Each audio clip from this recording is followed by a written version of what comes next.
found a red VHS tape in my grandma's collection. What I saw still terrifies me. I used to spend a lot of time at my grandma's house. She didn't quite raise me, but with how often my mom was in and out of jail or rehab, she may as well have. That's not to say my childhood was bad though. Maybe it wasn't as good as some had. But I got to spend a lot of time with my cousins when they visited. The house was in a beautiful spot on the edge of the woods. And Grandma really knew how to cook. I enjoyed my childhood, and no one can take that away from me.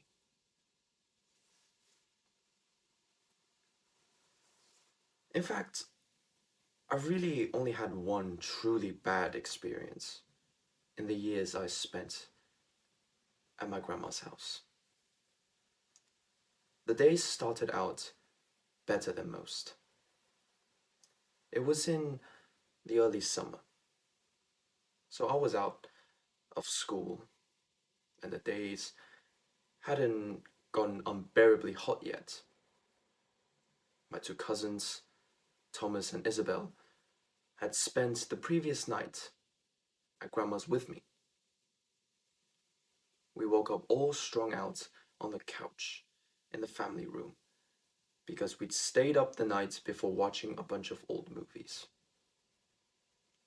After a hearty pancake and sausage breakfast, we went to the pool.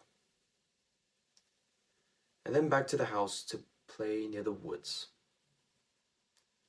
That's when Grandma started calling for us from the back deck. She chastised us for leaving VHS tapes all over the family room floor and not cleaning up after ourselves. Can't we clean up after our game? We've pleaded. I'm going out to drop off some things at your grandfather's work.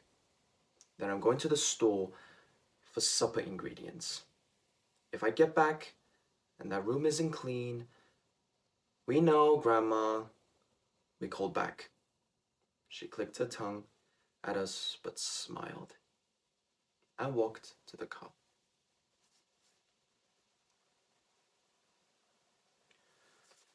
I don't remember all the games we were playing.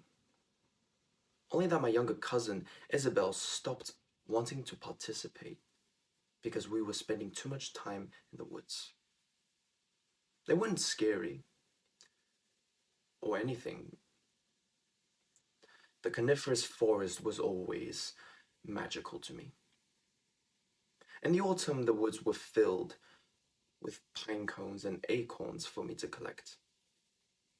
In the spring, it was populated by herds of young white-tailed deer.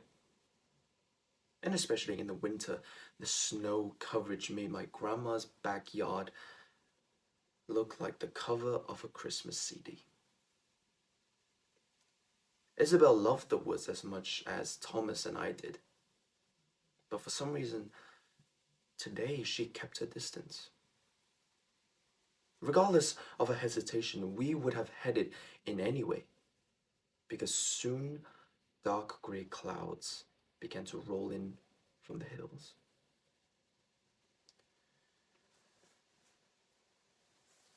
The water droplets began to cover the windows as we shuffled through the piles of VHS tapes we'd left on the floor.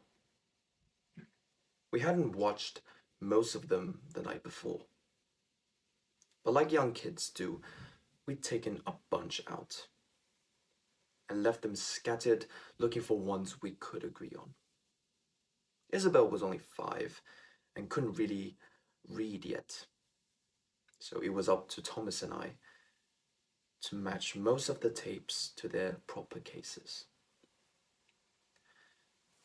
In case you didn't grow up around them, most of the VHS tapes were black. That was the standard color. Occasionally, there would be some of with the top strip a different color. And even rarer were the fully colored ones that we had. I say this not just to recall a bit of nostalgia from an age of simpler tech, but also to highlight why what happened next was so strange.